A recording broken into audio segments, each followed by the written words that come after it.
Hey, it's Lack of Lepers. Welcome back. I just love sitting down and getting a chance to do this. Thank you so much for coming back with me and joining the reaction videos to things in the containment fiction space. A lot of it, SCP, of course, has the market cap, dominant market share, certainly in the space still, and will have that dominance for quite a while, I do believe. Although it's hard to sustain that belief at the current moment, just seeing the trash fire that is the SCP Wiki and particularly its Twitter sphere and how that can bleed into the drama of the site. And I don't know, it just continually seems to become further and further away from its origin as a writing site. It seems to be accelerating away from the group in some ways, a lot of ways actually. But anyway, that's the joy of getting back to something like this on a wonderful, beautiful, sunny day out here, and I've got my nice tea, and I'm in my office here, which don't tell my wife is probably my favorite room in the house, and we're gonna pick up where we left off ish. With Dr. Gears. There's his wheeze laugh, Hanna-Barbera style. I sure hope this picks up right where I left off because I don't want to fumble around a bunch. I don't think we got very far last time. I think I talked too much. So we'll try to mitigate that this time. Let me do a quick check of the audio. It looks like it's good. So let's get going. And not in a good way. Like it was just like the entry's okay, but your containment procedures suck. I'm like, fuck. Okay. So, but what I ended up doing was I actually went through and I revised it a couple of times. I kept each revision. Hey man, this video on the YouTube channel of Shawn Saxum's has over 700 views. Hey, by the way, Shawn Saxum, if you see this, unblock Harmony. Come on, man, don't do that. So that you can kind of see because how do you contain something that walks through walls? You know, and oh yeah, he's talking about 106. Functions that way, and it was like showing how containment procedures can evolve. And some of the extreme. Am I procrastinating to make on taxes? And I'm thinking for the LLC. 106 is probably yes. what I've written the most supplementary material for, as I'm thinking of it. I don't know what that says. I don't know if that's me or what. He's very popular. That's good. I was so excited to see him in Containment Breach. That was so cool. I can imagine. Oh my god! Like seeing him going around and saying, "Man, people couldn't stop shitting on him." I'm like, "Dude, that's my boy. Don't be mean. don't give him silly names. Don't just brush by him. He's cool." So it was really hard. It was really hard. It's my boy. He's evil, but he's got the spirit. But I remember it was for a Halloween contest. I was sitting down and I was. That's my son. I'm like, hey, can I play? And they're like, yeah. I'm like, I don't want to win anything. I just want to write something, Halloween-y. So I wrote treats about 106 breaking containment on Halloween. And it's a series of vignettes of what happens, and it's probably. I think one of the best 106 adaptations is A Tale by Sewell. If you haven't read that, I don't know the name of it. Whatever, but go read it. So at least as bad as you're thinking. As one of the agents at the very beginning says, is usually when this guy gets out, we just follow the screams. It doesn't really do fuck for us on Halloween. It's kind of everywhere. But I did that, and then, God, I think it was another contest. I think it was. No, I didn't enter this time. They were talking about origins of SCP items. And oh, here it is. This is Until Death is the name of the... What the hell is this up here? Oh, printer friendly. I don't know why did this go to the printer friendly version of this page? Yeah, Until Death.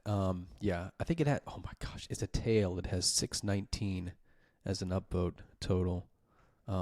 Not that really matters, but it's still very impressive. This was an idea that popped into my head a little while back. I love that Sewell's profile picture is that tree that is the image to one of his articles. It's like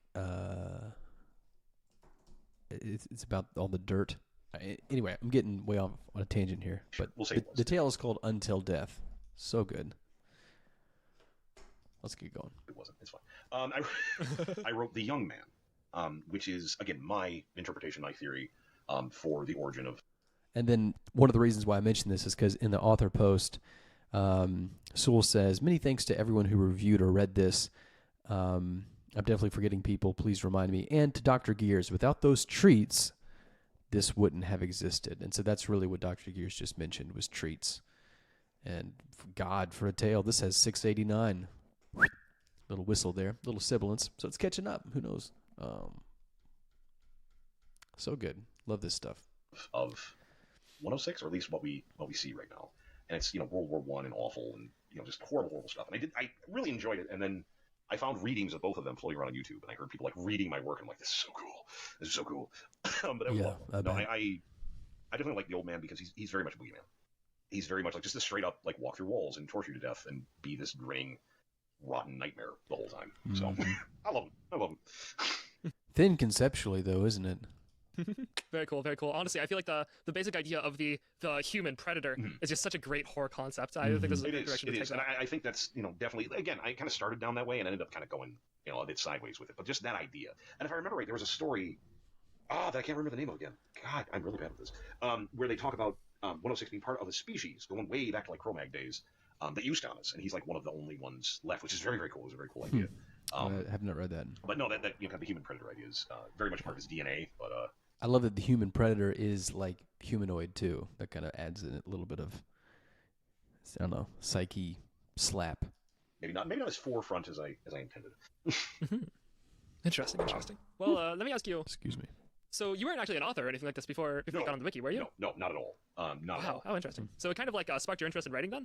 Okay. So I had an interest in writing, probably since middle school. Honestly, I've always been a big reader. I did get started. I actually had trouble reading initially. I had to get a lot of tutoring. To finally actually like be able to read. And then when I did, I just fucking took off with it. I actually got yelled at several times. Just like, reading, quit doing that stuff. I mean, we got like a family gathering. I just be sitting there with a book. It's like, would you stop doing that? And, so I get hashed on now and then. But I had a very powerful interest in reading. And if you read long enough, you're gonna want to write.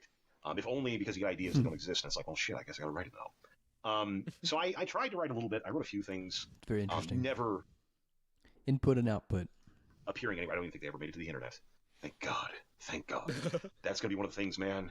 This generation. You're going to be 65, and you're going to go back, and you're going to find your old DeviantArt or Tumblr. It's like, oh, no. I have to kill the internet now.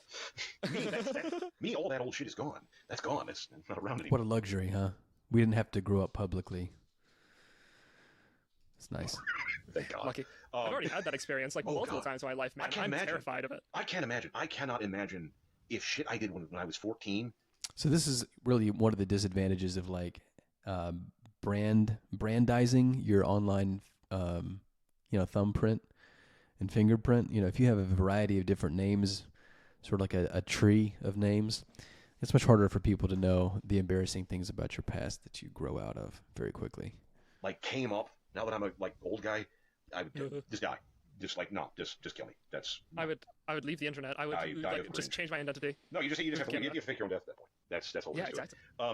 But no, I definitely had an interest in writing and doing stuff. I fooled around with it a little bit, but never really got anywhere with it. And finally, when this stuff came around, it's like, you know what? I'm just going to try.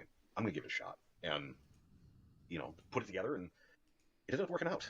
Worked out pretty well, all things considered. But no, I was. Let's go to 1.75 speed. Not published. We got an hour left to go. No, I had nothing doing. I don't know if I'm ever going to get through with this. Barely even an internet presence. Just like, I'm going to give this a shot. Just read a lot of shit and ended up getting into it. Fair enough. Quick side note: when I say author, would you define an author as someone who's like specifically published in their works? So my personal opinion, which I think differs with everything, is I have been known to call myself an author. I don't know if that's necessarily appropriate. I generally consider Wait. So if you are only an author when you get published, what were you doing before you got published? If you're an author, you probably publish something. Like someone's probably paid for your shit at some point. But especially with the internet now, it's not like you have to sit around and wait for like some magazine to pick up your shit or like to get some magazine to pick up your shit. Free advertisement. Like that. Like you just put your stuff out and get seen by like 250,000 people in an hour. I think the rules of the game has changed. I think at the very least, I'm a writer. I think depending on your perception of how that works, I could be called an author. I have used both things interchangeably unless I'm called upon it. It's just semantics, guys. And trying to find it. So there sure. You go. Of course you're an author. Come on, dude. No, I would generally playing around with words here. If I was getting paid for stuff, I guess I kind of have to a certain extent, but like I haven't been like, I hope he's saying what I said last time, which is technically he got paid for all his work. I mean, when he needed that kidney, I think he got like $36,000, and that was strictly because of his work, of his writing. It was almost as if he got paid slowly over time, and it all just sort of accrued in a savings account, and he opened it up when he needed to. No, a magazine or something like that. The book. Yeah, which is kind of like the litmus test. But again, the game has changed. It really has. So I don't know. Yeah, I mean, the magazine, our magazine, Config Magazine, is online, so it's not really a magazine, in the classical sense of it, obviously. Although it would be cool to print, I think. But that's a pipe dream. But yeah, I mean, the reason why we called it magazine, not that anyone asked, is because we didn't want to make it like a newsroom. We didn't want to make it like a journal. Magazine just kind of, it's a lot more inclusive of content and material. Interesting. All right, that was just something I was personally curious about. Yeah. So to move forward a bit to more present times, in my list of questions here, going to the present from the past. Mm-hmm. How do you feel about the current state of the wiki? I think it's pretty good. Considering where we started and where we were, even just a short time ago. At some level, which I rarely get to, and I think people who are in the space rarely get to. You have to be really, really impressed with the SCP Wiki. It's gone on for 14 years. I mean, who in the right mind would have thought that would be the case? 14 years ago, 13 years ago. I mean, that it is still going is an achievement. It's a victory. So that's really something that's taken for granted, certainly by myself. I think once you get into a space really pedantically, when you really like specialize and subspecialize in a space, like containment fiction, it's a relatively small world on the larger scale and stage, but, it's really the conflicts within that own world that really occupy your mind. And so you lose sight of bigger things, like the fact that it's incredible that we even have a containment fiction genre to speak of in this current day and year. Regardless of your form of content ingestion, whether it's music or podcasts or stories or art or video game, anything at all, you can get Foundation SCP content. We have a massive user base. I know there's a user count. I don't know what it is right off the top of my head, but if you count everybody who just reads stuff, or has read like reposted stuff somewhere, or watches on YouTube, there's probably tens of millions of people all over the world in a dozen languages who consume this content, who are part of this shared universe. And some of them will read through it and never publish a single word, never post a thing, and that's fantastic. And some people get the bug for it and start putting stuff together and join it. And some people move away from it, all this kind of stuff. It's a living community, and I think it's really good. I think it's amazing. Does it have issues? Oh yeah, absolutely. Everything does. Whenever you have a group of two or more people, you're going to have some kind of friction. Yeah, but come on. The issues that we see now, he's right, obviously, but when you downplay it like that, you remove the urgency because at some point your issues can destroy you, can they not? I mean, you can't just gloss and Band-Aid over every issue that someone might have by saying that it's just human nature to have issues. Well, of course it is, but does that mean it's not going to destroy your life? No, it might destroy your life. So, I agree with him. He's correct, obviously, in that sense, but I do think that's not really the whole picture, and I think that there are certainly some things that you shouldn't just be glossing over and chalking up to the great abstract absolver of, constancy in things having issues. Just period. And the more people you get, the more you're going to get with that. Is it anything? I think fiction? Yeah, it's there's always issues. You're always going to run into things with anything. Do people have problems? Do people have do they get angry? Okay, I'm gonna go through this at 1x right now, just because I want to savor the shit out of this. Sorry. Okay. It's sad. People have problems. Do people have do they get angry? Do they get sad? Do they start fights? There's some ego involved and stuff. Little people thinking, well, I'm such and such. I should be treated this way and not that way. Yeah, you're going to get that. And it's actually worse than ever. Is it good for the site? Oh, hell no. Did Dr. Gears go down that way? Like, personality-wise, despite being bigger than all of these other people who want this sort of special treatment? No, he didn't. How did he do that? Well, he got lucky in some ways, just timing-wise. He didn't grow up with the limelight on him. He had more important things to focus on. And by a result of that, wasn't distracted from those things. But, Dr. Gears is, he's of a different, he's cut from a different cloth. He's of a different tier of person.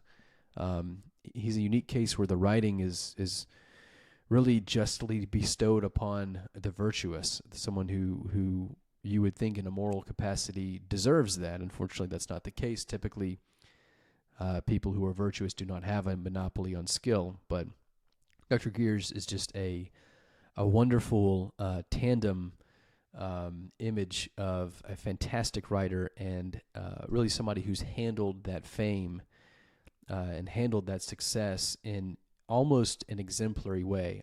I can't even think of one way, actually, that I don't have any qualms with what Dr. Gears has done with his notoriety. And it's more than just to say that other people haven't decided to go in that direction with him as him being an influence and a role model in this way. It's that most people can't. Most people can't do it. There's a strength that comes with having all this chatter, all this attention, and then understanding that, you've got to cut that out. You can't pay attention to that too much. That's a discipline. That's a muscle. And most of these individuals don't have the strength to do that, actually. Absolutely not. Does it mean the site's going to collapse? No. It will cause problems. And I hope this stuff, kind of works itself out. Generally speaking, these problems do tend to work themselves out. The what has been created, the foundation's bigger than any one member. And no one can kill it. No. And that's the saving grace of it. It's such a decentralized thing. It's a wonderful architecture in that way, and a wonderful lesson. If one person could capture the SCP and put themselves at the top of that pyramid, would they have? Yes. And then it would have been destroyed, as a result of some of these issues. Instead, now you really have a limit and a cap on how bad, how many ill effects a poor influence can inject into the culture. It's a cancer, but Dr. Gears would be the first to tell you that those are survivable. It's too big. It's gotten too much. Are there occasionally people who think they can? Too big to fail? Yeah. You're always going to get Napoleon folks. Who think they know where it sits. A visionary. And that's fine. But with that, even I think it's a testament to the community, the fact that problems like that can arise, and it's a problem, but it can be dealt with. So I'm very happy with the state of things. I will be the first to say it's not perfect at all. Right. But I think the state of it now, is good. I think there's much more good than bad. Up over 70% good, I would say generally. Right. Mm-hmm. More good than bad. So yeah, and part of it, once again, the architecture is the saving grace here, because it's a very, very small minority of people who get so included, so involved in the community and the spaces around it, that they actually discover these really awful spots of the site. Most people who don't interact with the site really, I almost pine for that time, as I know many people do, that innocence, refound, that didn't know any better, they came into it thinking it was about writing there, or something like that, where you had no clue about all this drama, but just a slow, detailed view of not seeing really a frame of it, which is how most people, I think, view it who have this sort of casual interaction with it. But a motion picture where you see and you can make inferences about the momentum of things going here or there. So that's a good part about it. It's almost like containment procedures for the corruption and for the caustic nature of it. It's just by at a certain point, it just loses its gravity and dissipates. So that is also a saving grace of it. That could agreed. I'd barely say that about myself, so that's great. That's fantastic. Well, let's talk a little bit about the bad, though. I'm kind of curious. What are some? Oh, you want to get into that dirt? See, everybody loves that fucking dirt. Okay, this is why Kiwi Farms is the gay bathhouse in the Victorian era of the SCP world and the SCP space. You're not supposed to go there, right? There is no one singular web page that is more vilified than Kiwi Farms, but everybody wants to go where the villain is. The villain's the cool guy, right? I mean, I'm going by their thinking here. I don't think Kiwi Farms is a villain. Certainly not the SCP thread. Okay, other parts of the site, fair game, but the SCP thread, no.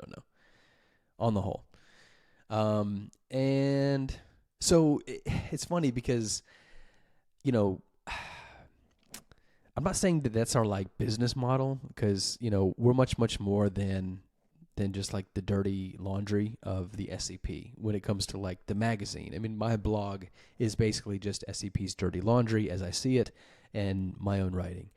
But the magazine is totally different. It's larger in scope. It cares about different things. That's actually why I made it.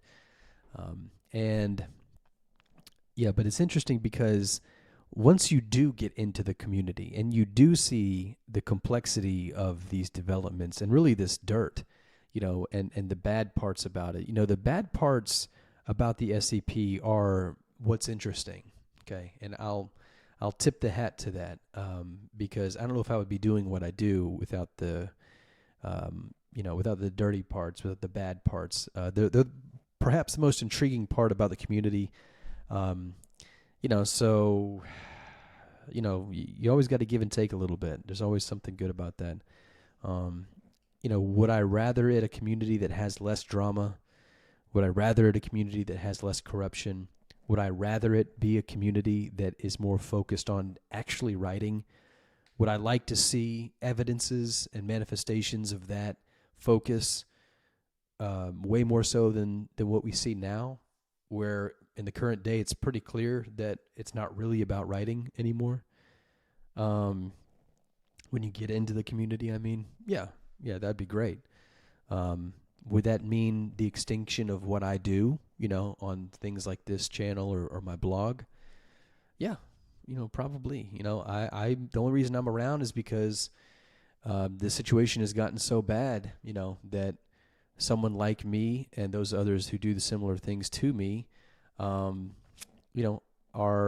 motivated to act. If these things went away, I would too. I'd still write, obviously, like original stuff, but that's the irony of that, is that these things, the people get away with a lot of this stuff in the dirt of the community. But they always come back, in so many different ways. It's like a hydra, and I am just one very, very small blade of grass in that growth of these things coming back and boomeranging. And another example is the Sarastes incident. On the surface of it, you would see that there were individuals at the highest of the staff who obviously abused their power and tried to crush someone's reputation in their writing. They did crush the writing, actually, basically because they didn't like them, because they were jealous. And on the surface of it, that is an injustice that has not been resolved yet. If you're someone like Sarastes, I don't know how they feel about it. I'm assuming that they don't really care as much as others might, or as they could. But basically, if you're Sarastes, there's a couple of people out there, Dexanote, Dr. Magnus for sure, who, and Dr. Everett Mann, really, honestly, to a much lesser extent, who got away with really something that was, in the context of the community rules and the site rules, very, very illegal. And there's apparently no justice there, but it keeps coming back. As long as you let it sit there and fester, it just keeps coming back. We've seen that over and over again.